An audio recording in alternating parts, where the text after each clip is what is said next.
por në të njëjtën kohë ka disa funksione ku hyn dhe ai ministrit, të cilat paralizohen nëse ministri pezullohet. Pra faktikisht, nëse ti thua që unë pezulloj një ministër, unë pezulloj presidentin e Republikës, unë pezulloj kryetarin e kontrollit të lartë të shtetit dhe ku di unë disa të tjerë që mbulojnë funksione të padelegueshme,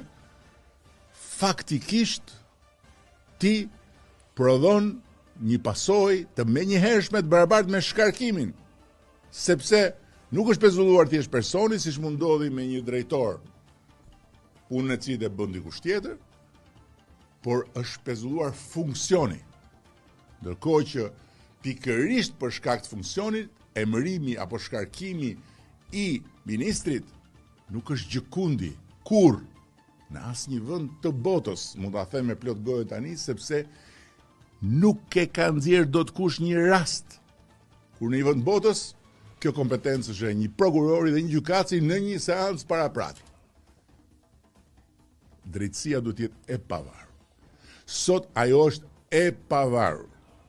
dhe duhet mbetet përgjithmonë e pavarur. Por pavarësia e pushtetit gjyqësor mbaron aty ku fillon pavarësia e dy pushteteve të tjera, legislativit dhe ekzekutivit, të cilat ndër të tjera kanë edhe të drejtën dhe detyrën të emërojnë apo të shkarkojnë ministra. Dhe kjo e drejtë dhe detyrë nuk ndahet me gjyqësorin, nuk i takon gjyqësorit dhe nuk mund lejohet që ta marrë gjyqësori. Gjithsesi, tani më kur as gjykata kushtetuese nuk mori dot vendim për rastin konkret, ne do kalojmë përtej rastit konkret dhe të hënën në cilësinë e deputetit, unë së bashku me kryetarin e grupit Oland Balla dhe me kryetarin e Komisionit të Ligjeve Ursi Manja, pra me 3 firmat tona, do të depozitojmë nismën për të adresuar menjëherë boshllëku në fjalë. Nisma do të paraqitet fillimisht grupit parlamentar në mbledhjen e tij të fillimjavës, ditën e hënë në mëngjes, dhe do të jetë transparente edhe për opinionin publik, pasi prezantimi i nismës do të bëhet me praninë e medias.